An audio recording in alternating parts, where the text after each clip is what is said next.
na natutuwa sila sa nangyari kay Manong Jason sa dahil ito daw ay signal na ang mga nagpe-peddle ng fake news, well, hindi nila sinama si Bongbong Marcos sa pag-fake news doon kay Saldico na nangyari. Sabi nila ang mga kagaya niya na may na mga nag-involve sa fake news ay dapat lamang managot at marami pa ang mananagot at gagawin namin ito lahat.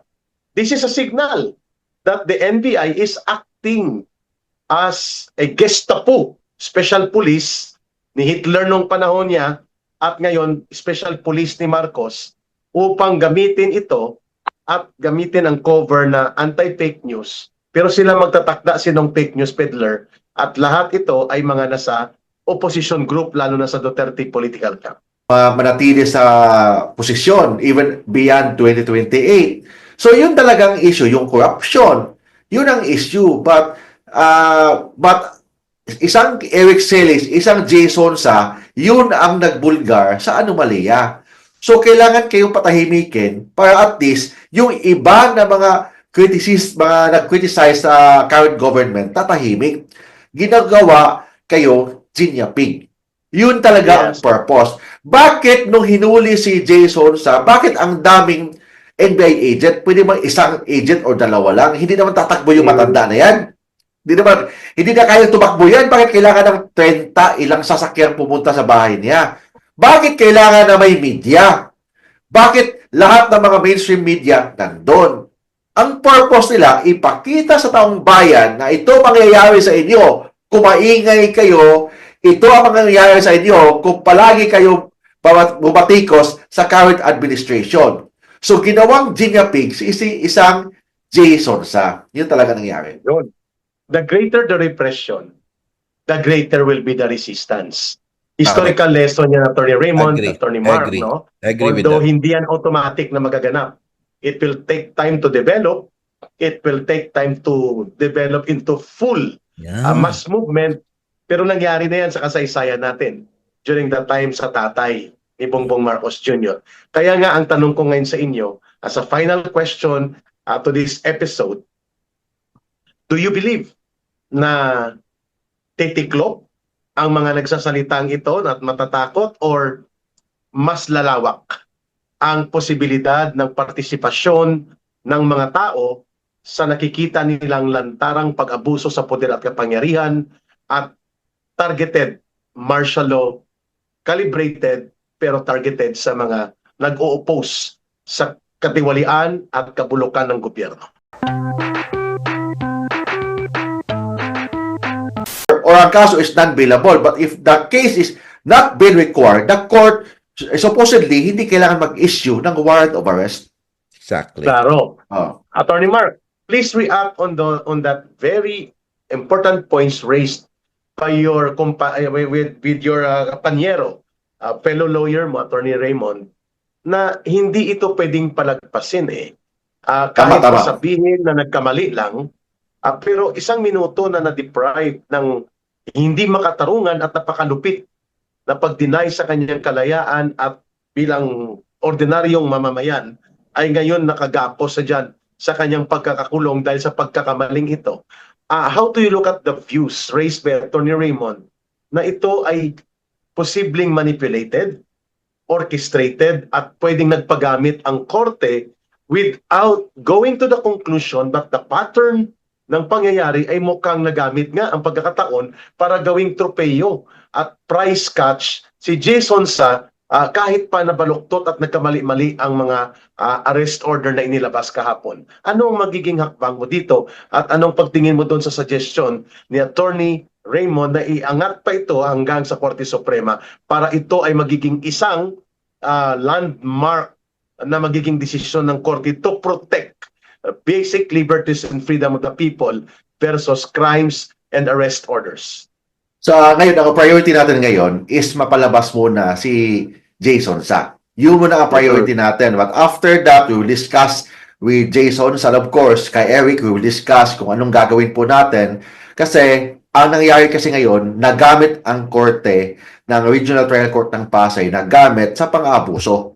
So, yun talaga ang nangyari. Yes, normal naman na trabaho ng NBI na mag-aresto ng tao pag may warrant. But problema, itong NBI, na alam nila na mali, ina-implement pa rin nila. And second, may circular ang DOJ na Yes. hindi sila pwede mag-aresto yung mga law enforcer. Of course, this is just a recommendation ng DOJ Yes, na hindi sila that's pwede true. mag-aresto pag weekend, gabi, evening ng weekend or Friday para at least lalo na pag ang penalty is Yes. bailable. Kung non-bailable, walang problema. Yes. But of course, ang NBI agents ngayon, sa mga kausap ko kahapon, nagbulag-bulagan. So, hindi nakalagay dito non-bailable, so you have to do this. So, hindi exception yung sinabi mo na pag weekend bawal mag-aresto, pag evening na holiday bawal mag-aresto kasi nakalagay dito attorney non-bailable. So, ibig sabihin, we can do this at any time of the day or night. So, wala kang masabi. Ibig sabihin, ginamit ng NBI ang recklessness on the part ng court. So, we will consider yung suggestion ni Attorney Raymond Bato na with respect sa baka mag-file kami ng administrative case against the judge kasi na-deprive talaga yung oras, yung kahit ilang minuto ni Jason sa, especially Jason sa is 71-year-old and hindi na siya 71-year-old. May sakit. Schedule niya next week for executive check-up sa Davao. So paano yan kung nandiyan siya sa kulungan ngayon? Executive check-up sa heart niya, sa buong katawan niya kasi hindi siya 71-year-old na sporty type. Diba? So kailangan niya na normal check-up. In fact, hindi siya makahinga kung maglakad siya dahan-dahan. While nag-usap kami sa NBI kagabi, sa office ng NBI, every 15 minutes umiihi siya.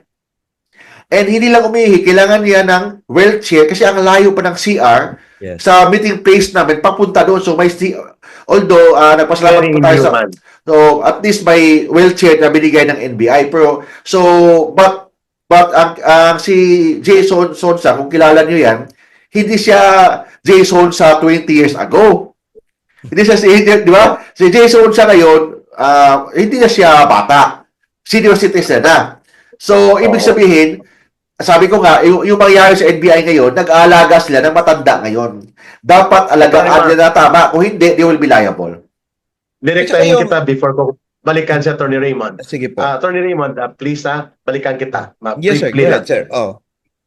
It is very immediate na mapaparelease si Jason Sa dahil illegal, obviously, ang ginamit na arrest order, questionable, anomalya, at pati ang kondukta at intensyon ng NBI, paluktot din. At talagang sinadya na ito'y gawin upang mapahamak si Ginoong Jason Sa. Attorney Mark, Sabado na bukas, Linggo, Lunes ay online ang mga korte sa Pasay.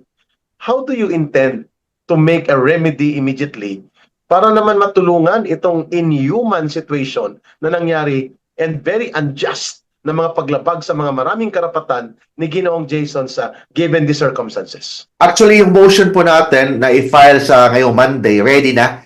In fact, nasa anak na ni Jason Sa ngayon para pirmahan ni Jason Sa.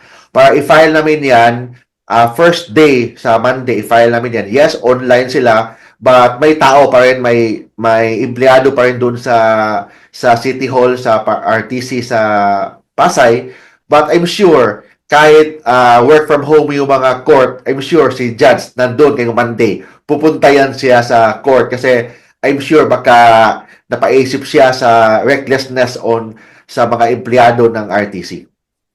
Okay, Attorney Raymond, can the judge immediately rectify and recall the arrest order in the absence even of a petition? And kahit hindi mo ba nakita ito, na loophole ito sa judicial processes natin, na kapag pala dinaya ng gobyerno at estado ang kapangyarihan at ilagay niya sa alanganin na sitwasyon, ang court ay mapaparalisa ng 3-4 na araw dahil sa ganitong sitwasyon. First time mo ba nakita ito, Attorney Raymond? And sa tingin mo ba, can the judge make this immediately in the first hour of the morning of the office nila sa Monday? Pwede niyang i-recall kaagad ang order na ito at iparelease si Ginoong Jason Sa even wala pa ang formal na petition na ito, Attorney Raymond? Alam nyo, matagal na kami ni Attorney Mark na lawyer, ha? Trial lawyer kami. Ako ay a lawyer for 28 years. Kaya ko pala ito nakita, no? Aside from yung naging non-bailable, tapos iba pa yung batas, no? Although tama yung caption na unlawful publication, pero iba ang Republic Act na violate. Now, Oh, isa pa yun. you will isa pa yun. remember, oh yeah, you will remember me, Sir Kara Eric, baka tomorrow.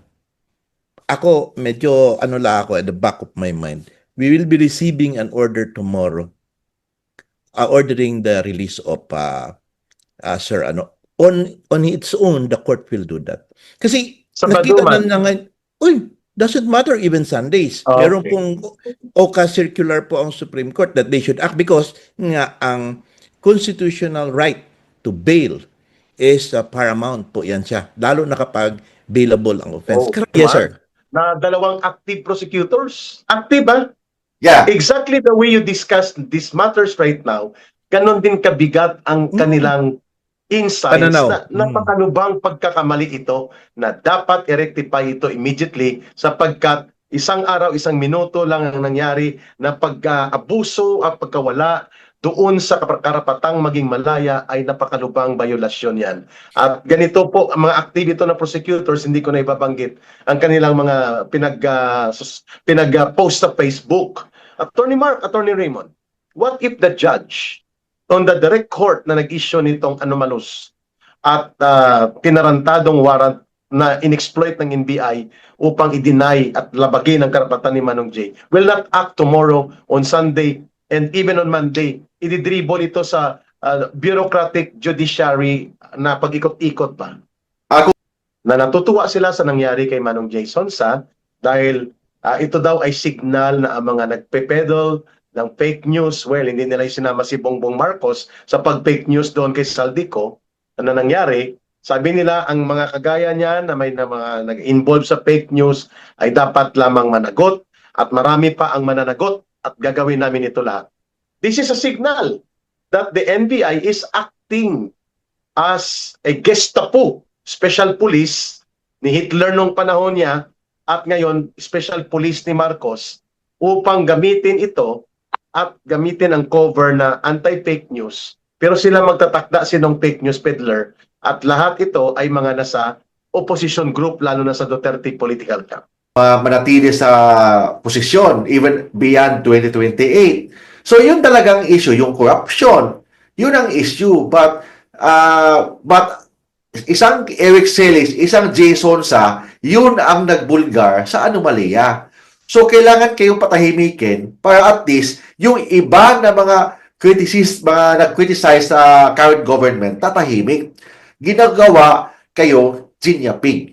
Yun talaga ang purpose. Bakit nung hinuli si Jason Sa, bakit ang daming NBI agent? Pwede bang isang agent o dalawa lang? Hindi naman tatakbo yung matanda na yan. Hindi na kaya tumakbo yan. Bakit kailangan ng 30 ilang sasakyan pumunta sa bahay niya?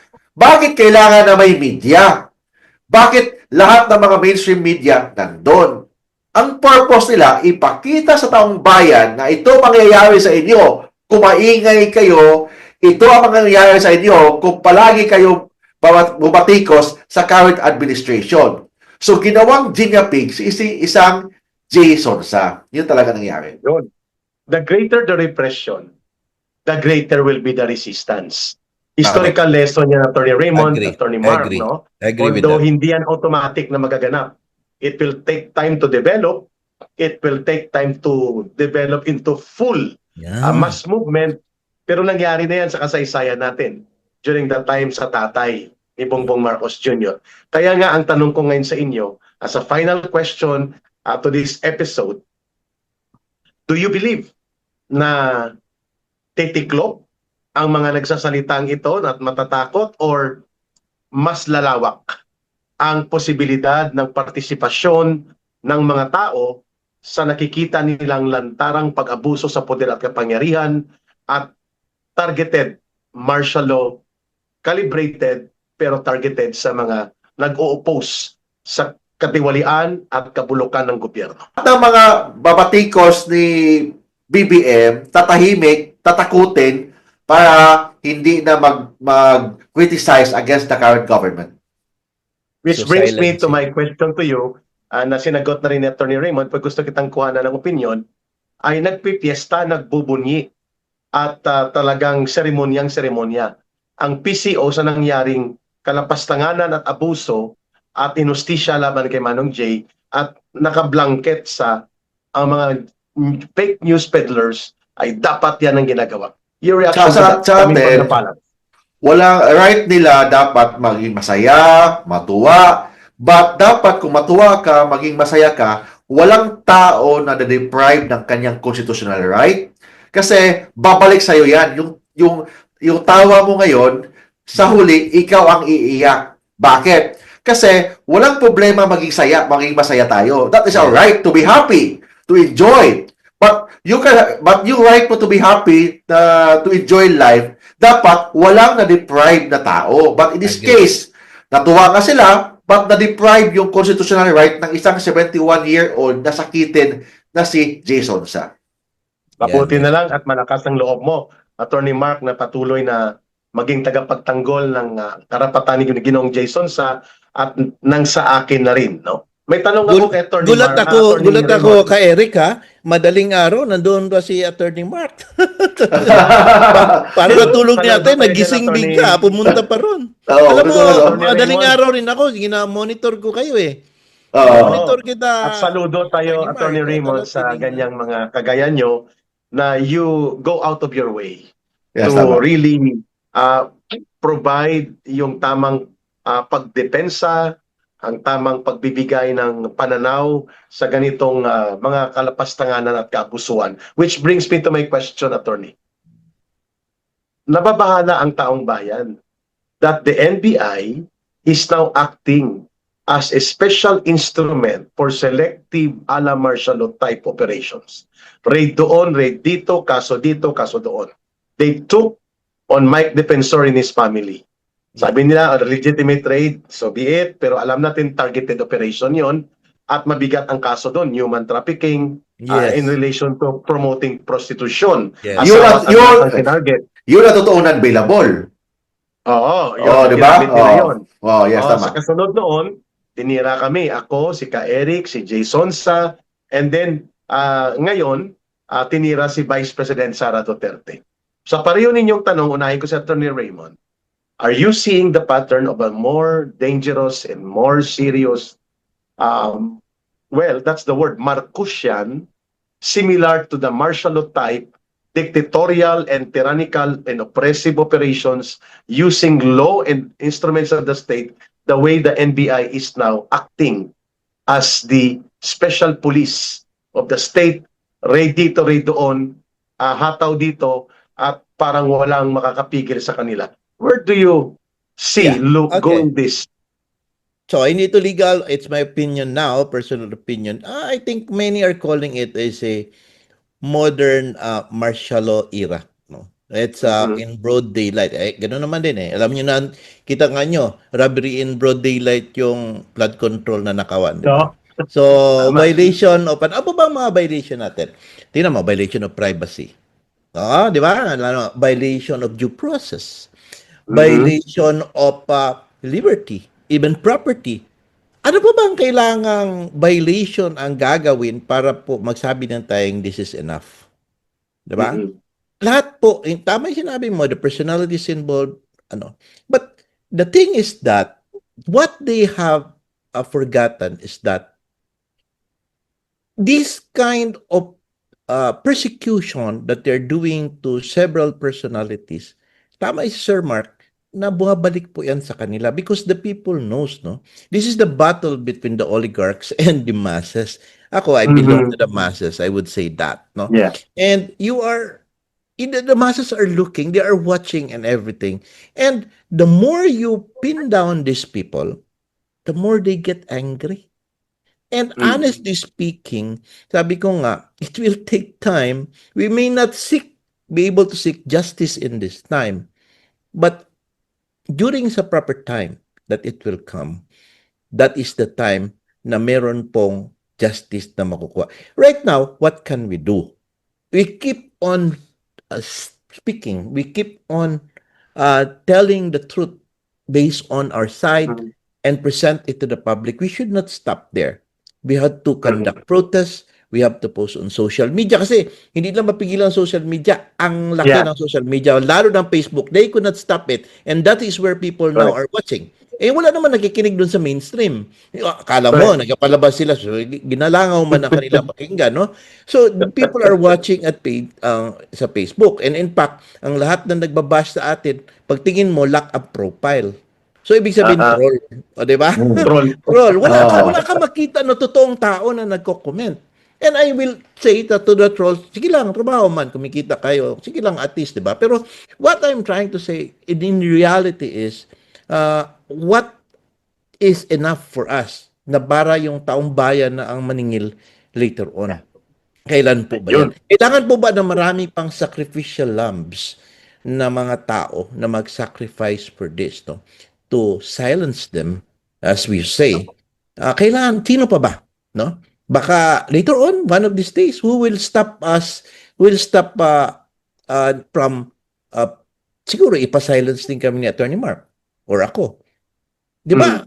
Eh, kung yung malalaking tao kaya nang gawin, paano yung mga ordinary katulad namin? Katulad ninyo. Di ba? Ano naman tayo?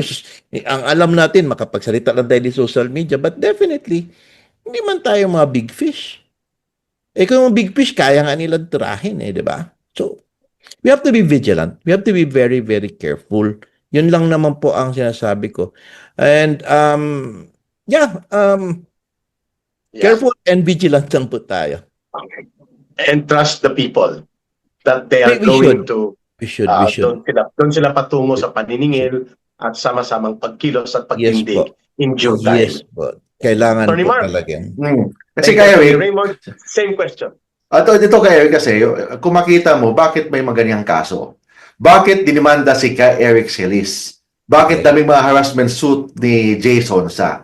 Para patahimikin po kayo. Bakit kayo patahimikin? Para to cover yung mga totoong issue. Ano ba ang totoong issue? Yung flood control. Yung issue na gusto nila na Matan po matter of right. Hindi ibig sabihin ma-deny mo yan. There is no discretion of the judge not to allow bail. Bahala ng taasan niya yung ano. Eh, mas lalo na po ito na basically it's not a bailable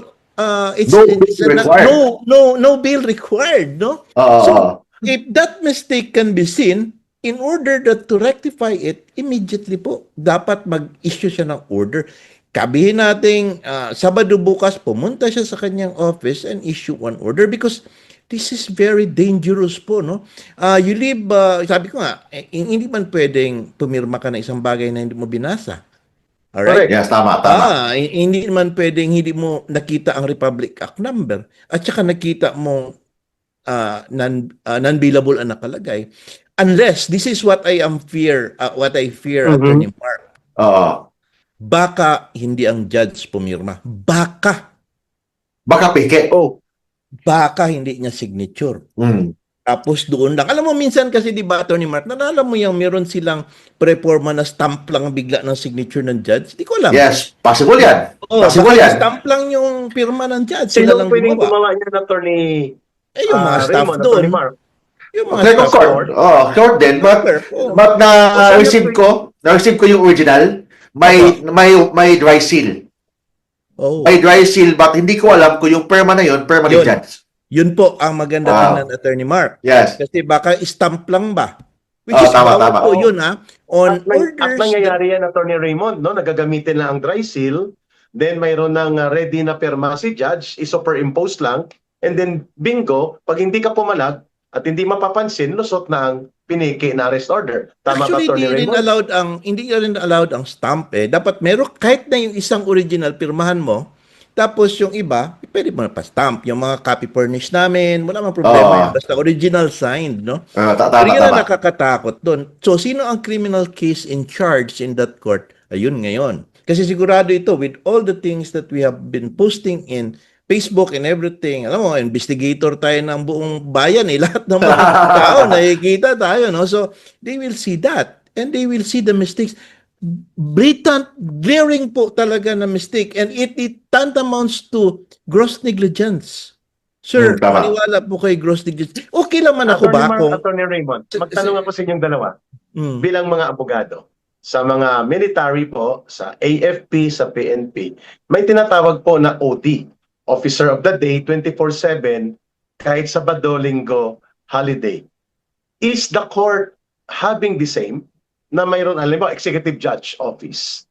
May naka-OD ba yan na pwedeng tumakbo kaagad doon kapag nagkaroon ng ganitong oversight or abuse or of any authority or any process of the court na may matakbuhan ka kaagad at hindi ka mag-aantay ng 3-4 na araw dahil may intervention ng mga weekend? Is that Sa pag- yan ba'y kalakaran sa korte? Hindi.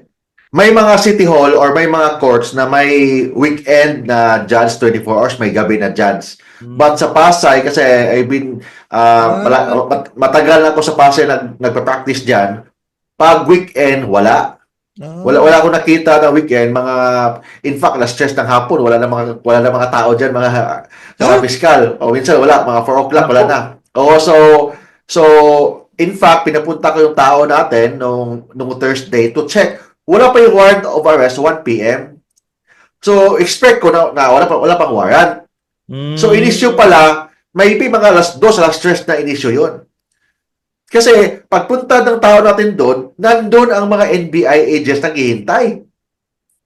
So, bakit nandun sila? So, very excited sila na kailangan nila makuha. Then, pag nakuha nila yung warrant, diretso na nila i-apply ang pag-aresto ni Jason sa ganun yan. Okay. Attorney Raymond, Yes, sir. ngayon ko lang ito nakita, magprangkahan na nga tayo dito.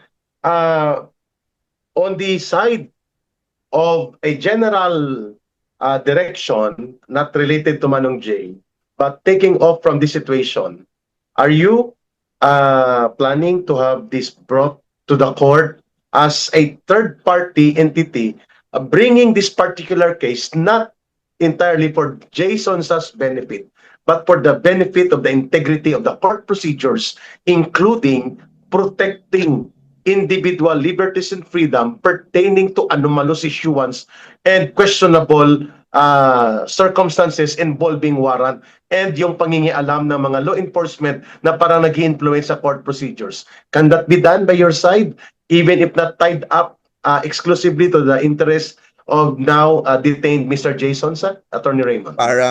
Parang you're saying na parang will question the matter to the court na it may affect other people similarly situated.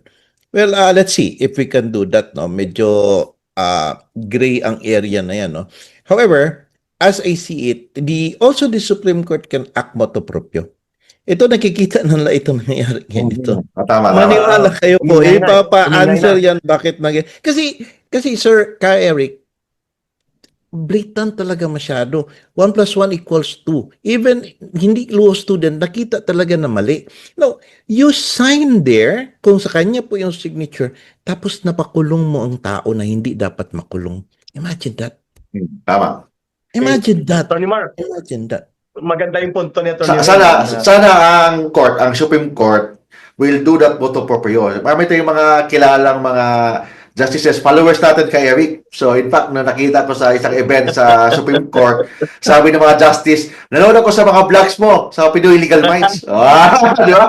So, I'm sure na yung mga punto natin, yung pinost natin, nabasa yun ng mga justice sa Supreme Court and hoping na ang mga justice sa Supreme Court will motu proprio nullify, kung pwede nullify or requesting or ordering the judge Yes. to i-amend nila yung order na yan.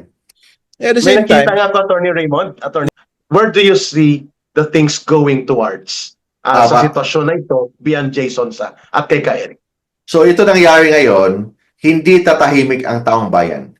In fact, lalong na mag-encourage ang taong bayan na magsalita kasi sabi nga sa isang prinsipyo ng isang bayani natin, ang bayaning nasugatan lalong tumatapang. Lalong tumatama. So, ito nangyayari, ang bayan nasugatan ngayon, ang taong bayan nasugatan ngayon, at lalong tumatapang. Si Jason sa isang instrumento lang yan. Si Eric Celis, isang instrumento lang yan. Pero kung hindi nyo pwede silang patahimikin kasi kung saktan nyo sila, idimanda nyo sila, ikulong nyo sila, lalong iingay ang taong bayan. The best way and the best solution na gagawin ng Marcos administration is gandahan po nila, butihin po nila ang kanilang serbisyo publiko sa taong bayan. Yun ang solusyon. Hindi gipitin ang mga nag-criticize sa kanila. Yun. Attorney Raymond, That- your that is- answer to that and then your Yes. call to the people. Ay, kumbaga kami, pag kasama kami sa korte, ang tatawag niyan ay adaptive manifestation of counsel. And, Your Honor, no, ganun yan eh. But I would like to add something. The difference between the time of the former dictator was that there was this no technology. Yeah. Ito ang internet natin. So they can control the narrative. Kaya tumagal Tama. ng more than 20 years. But right now, they cannot control the narrative. They thought they can, but they cannot.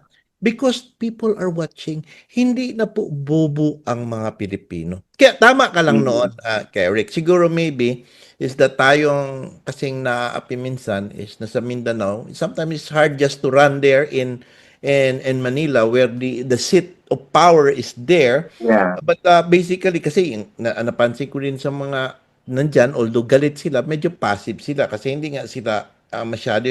Tayo kasi sa Mindanao inaatake masyado. But what I'm trying to say is the people are watching and they are commenting. If you will see your blogs, if you will see Attorney Mark's comments sa blogs niya, lahat ng everything, these are people, true ito ng mga tao, hindi ito trolls na nagko-comment.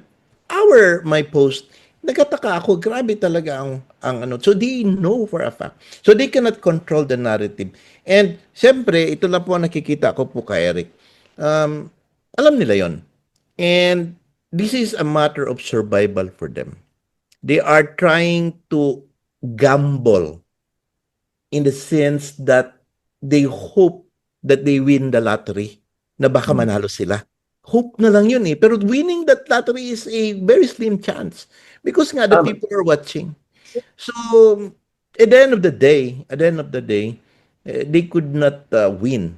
As we said, because we are there, no? Lahat po tayo. Kaya nga sabi that the only way for evil to triumph is for good men to do not to do anything. Agree. We are here, Claro. right, no? Yeah. And we'll Last na to continue. talaga, Attorney Raymond. Last na to talaga. Ikaw ang Sige mauna, po. Attorney Mark. Sige po, sir. Go ahead, sir. Yung mga traditional gatekeepers of democracy like Integrated Bar of the Philippines, yung Catholic Bishops Conference of the Philippines, and yung mga dati ay nagsasalita na mga sektor sa panahon ng diktadura dahil sa polarization between Duterte and Marcos and then doon sa mga issue ng kulay sa alignment of political forces. Tumatahimik itong mga natural and traditional na mga gatekeepers ng ating demokrasya. No? Tahimik ang Integrated Bar of the Philippines sa malawakang issue na ito, lalo na itong iskandaloso na paglabas ng isang minaniobra obviously na arrest order sa isang korte na ginamit sa political operation para lamang mag-send ng signal that we are the authority here at kaya namin kayong latikuhin. And what do you expect? Medyo nakakakita tayo ngayon ng liwanag sa Korte Suprema. Do you expect, Attorney Mark Tolentino and Attorney Raymond, that the Supreme Court will be consistently remain as the last beacon ng liwanag dito sa among sa gatekeepers of democracy na ngayon ay pwedeng tumindig upang i-check itong paghuramentado ng NBI, itong pagmamaniobra sa korte na nangyayari na ngayon ay nabubulgar natin, and pati sa DOJ na dinidribble ang mga kaso kahit hindi dapat tiniakyat sa korte. How do you look at the role of the Supreme Court to be the balancer of everything of this habang nananahimik at nagiging pasibo ang mga gatekeepers of democracy? Attorney Raymond, that will be the final question, and Attorney Yes, sir. Mark, then your message. Go ahead po. Okay. Also, I will start with that. Very good, no? But basically, dapat ang Integrated Bar of the Philippines, per our charter, we should be non-political. Okay? But it appears that there are some instances wherein yung mga previous heads namin, they create some comments favoring something. No? Pero dapat tahimik eh. So that each and every one of us should only act on our own.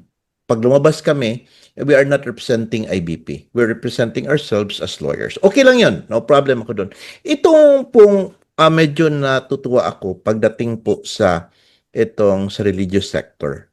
Now, when it involves dito sa Duterte na side, ang ingay, Mhm. may pamarcha-marcha. Naggumawa Mhm. pa yata ng ano doon, nung, ano yun, parang rebulto ng Mhm. mga ano. So, however, pag nasa side naman nila ang mali, they are silent. Parang might as well shut up and say, why don't you exercise the separation of church and state? Mhm. And do not mind your church and do not involve in politics because you are now meddling with the affairs of the state. Mhm. Can you say, might as well tax yun na lang kasi gusto man yung makialam dito sa affairs ng state, tax na lang namin kayo, di ba? Parang Oo. like that ba, no? So, Pwede. I said that. Now, actually, at least I would say, no, there are forces talaga on the left. Alam ko may history kay Eric, but I would like to tell you na the one being happy here actually, whether or not they are successful or not, I would always say the Makabayan Bloc Correct. The because they Communist were Party of the able to Philippines. somehow destabilize already the executive department, the Congress. Nasira na nila ang imahe and everything. And you are right that the last bastion of hope, the last bastion of justice is the Supreme Court. And they are attempting now to malign Supreme Court. Mm. I Mm. made an article, Why Attack the Maverick Justice? Yeah. Inisyuhan ng SALN. I was really, sabi ko, pati ba naman korte? Pagkatapos ngayon, they are, with the pronouncement by the Supreme Court about this forthwith and everything, look at these people on the left the saying na kinakastigate pa nila ang Supreme Court because that is their intention. That is their way of life to destabilize the government. Correct. Wala Agree. po talaga wala po yan silang purpose sa mundo just to destabilize. And if they do that, happy na yan sila. Nakangiti na yan sila. Successful na Tama. yan sila. Agree, So, agree. Yun po. Kaya we protect Attorney the Raymond, thank you sa po naman. sa oras na ito. And then I'll give it to Attorney Mark Yes for po. the final Yes, sir. Yes, sir. interaction doon sa common question na yun. Yes. Attorney Mark. Yung atin, bilang isang Pilipino, hindi tayo dapat aasa sa anong organisasyon yan, IBP man yan, simbahan man yan. Kasi tayo mga Pilipino, may obligasyon tayo sa ating bayan. Ibig sabihin, huwag natin iasa na dapat may galaw ang IBP, makikialam ang simbahan, makikialam ang mga organisasyon. Tayo mismo may obligasyon makialam sa anong nangyayari sa ating bayan. So, yun dapat ang gagawin natin. Kasi ang mga kabataan ngayon, wala nang pakialam kung sino ang presidente natin, walang pakialam kung anong nangyayari sa bayan natin. Dapat ang ating mga kabataan, mga citizen, ordinary citizen ka man o hindi, ang pagbabago kasi, nag-start yan sa ating sarili. Ibig sabihin, tayo mismo may obligasyon sa ating bayan. Huwag natin iasa sa ating presidente, makorrupt man yan, hindi makorrupt. Kasi corruption sa ating presidente, kung sino man yung presidente natin yan, ang sisihin natin tayo kasi tayo ang naghalal sa kanya. So, ibig sabihin, tayo may obligasyon sa ating bayan.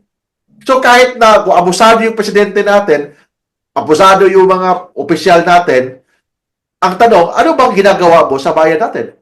Ano bang ginagawa ng mga ordinaryong Pilipino sa bayan natin? Umaasa lang sa ating bayan, tapos wala naman siyang ginagawa sa pagbabago ng ating bayan. So, yun ang first issue dyan. Second, with respect to the Supreme Court, yes, tama, the last hope ang ating Supreme Court.